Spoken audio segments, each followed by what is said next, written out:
Ladies and gentlemen, put on your glasses. Our Own Devices is now coming to you in 3D!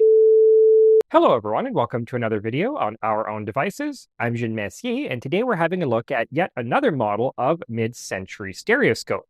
This is a Tru-Vue, and this brand actually predates, competed with, and was eventually bought out by the better-known Viewmaster, which I've already covered in a number of earlier videos. So Tru-Vue was founded in 1932 as a division of the Rock Island Bridge and Iron Works in Rock Island, Illinois, and this was among the first companies to revive interest in consumer stereography, whose popularity had declined precipitously since the 1920s due to radio, movies, and other forms of mass entertainment. Now, unlike the Victorian and Edwardian era home-style stereoscopes, which I've also covered in a previous video, this new generation of stereoscopes used transparencies, creating a more vivid 3D effect.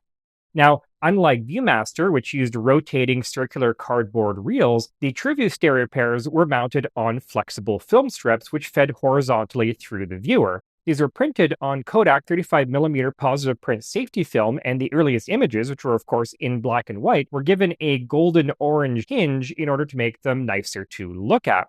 Now, these were packed by rolling them tight, fitting them into a little sleeve and then into a little cardboard box. And these actually became infamous for springing out and flying across the room if you weren't careful unpacking them. Now, the viewers themselves were very simple. They were made out of molded brown bakelite. They had two eyepieces with lenses, no focusing capability, two frosted diffusers for letting in ambient light, and the film was advanced through the viewer using a hinged lever. Now, just like Viewmaster made its grand debut at the 1939 New York World's Fair, the Tru-Vue was first marketed en masse at the 1933 Century of Progress exposition in Chicago.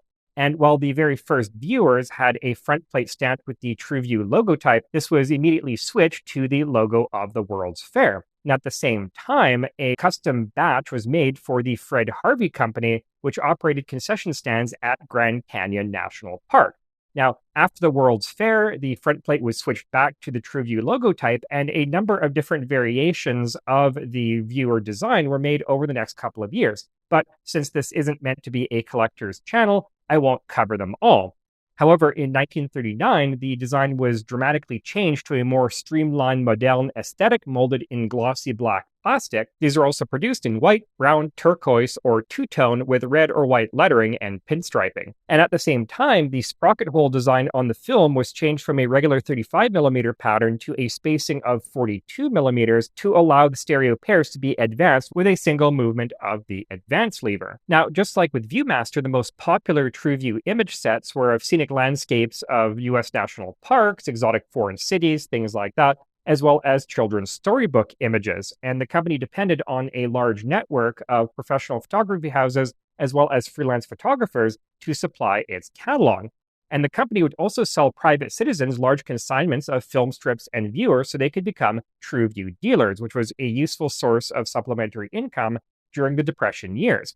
Now, since the standard film strip held 14 stereo pairs, what you often ended up with was either multi-film strip sets of the same subject, or else single film strips with a lot of repeated and redundant views in order to fill up the quota. But this actually had the positive effect of boosting sales because dedicated customers would buy up more film strips in order to not miss out. And early on, customers asked Tru-Vue to produce proprietary boxes to store their library of film strips, and Tru-Vue duly obliged. At first, they sold these boxes as just any other product, but they soon realized they could make a lot more money by instead offering those boxes as a premium. For example, if you bought 12 film strips, you would get a box.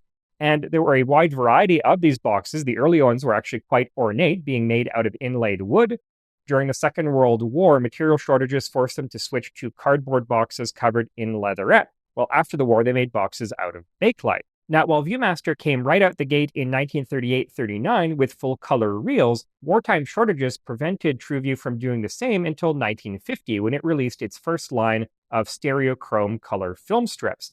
And instead of Kodachrome, these were printed on Ansco film for two basic reasons. Number one, this film was a lot easier for Tru-Vue to process in-house. Kodachrome has a notoriously complicated and resource-intensive development process.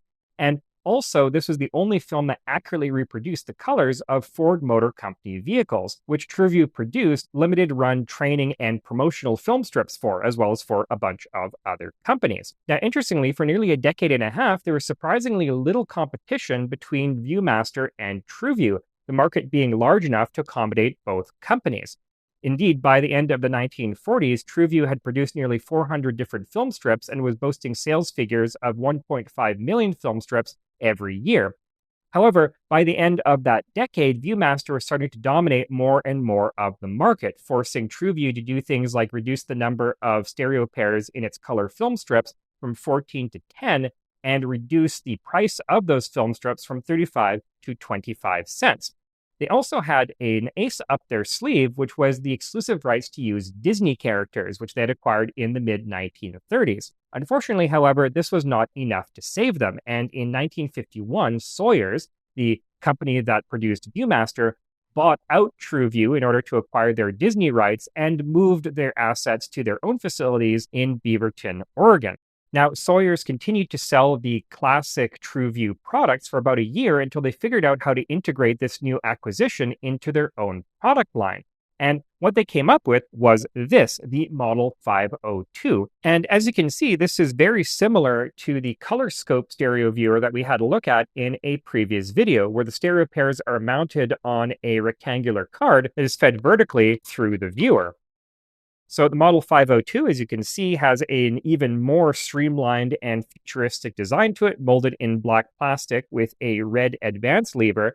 It also has these curved diffusers, which, according to Tru-Vue, let in 30% more light than conventional flat diffusers. Now, if we look at the card itself, you see we have 7 stereo pairs. We have a set of sprocket holes along one side, so you can only put the card in one orientation, otherwise it won't advance through the viewer.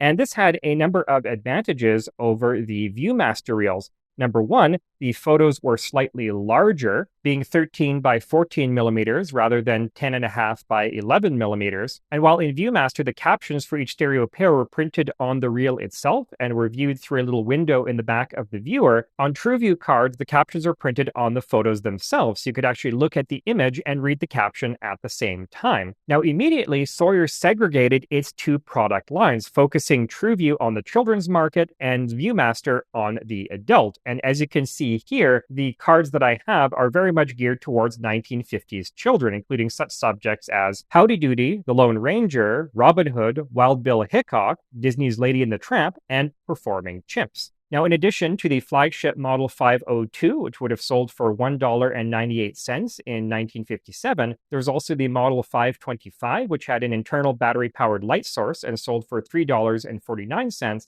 and a much simpler and cheaper Magic Eyes, which had no advance lever. You simply push the cards manually through the viewer. Now, prior to their acquisition by Sawyer's, Tru-Vue produced a slide projector in order to compete with similar Viewmaster products. Now, originally, all they did was take single 2D images and mount them in the standard 2x2 mounts used for traditional 35mm slide projectors, though later they came up with a special attachment for their projector that allowed you to feed regular Tru-Vue film strips past the lamp. Now, after Sawyer's acquired Tru-Vue in 1951, they also wanted to produce a projector in order to display that brand's images. However, there was a bit of a problem. Like I said before, Tru-Vue was entirely devoted to children's subjects, and children's products have to be as cheap as possible. And unfortunately, making a projector that was large enough to accommodate the Tru-Vue cards would have made it far too expensive for this market. So what they ended up doing was splitting these cards in half and producing little film strips, again with 7 exposures, along with a dedicated tabletop projector with a view screen that was cheap enough to market towards children. However, when in 1966 Sawyer's was acquired by General Aniline and Film, or GAF, they decided to discontinue the Tru-Vue brand entirely, and this surprisingly successful and now all but forgotten brand disappeared into the annals of stereoscopic history.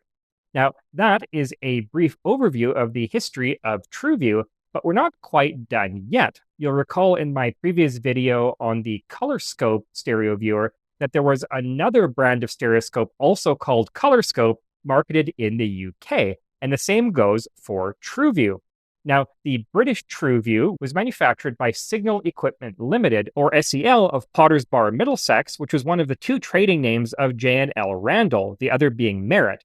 Merit was used for regular toys, while SEL was used for more advanced products like toy steam engines, electric motors, microscopes, and stereoscopes. Now, the British Tru-Vues are nearly identical in design to their American counterparts, though the relationship between the two companies is unclear. Either SEL completely ripped off Tru-Vue, or more likely, the two companies struck up a licensing deal after Sawyer's acquired Tru-Vue in 1951. We simply don't know.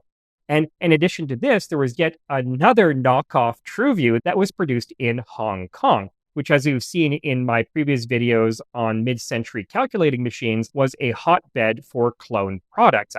Anyway, that's all I have for you today. It was really fun discovering and researching yet another member of the fascinating mid-century stereoscope ecosystem, and this makes a beautiful addition to my ever-growing collection. Anyway, I'll see you next time in another video where we'll look at yet more stereoscopes and other fascinating devices just like this one. Until then, I'm Jean Messier from Our Own Devices. Have a great day.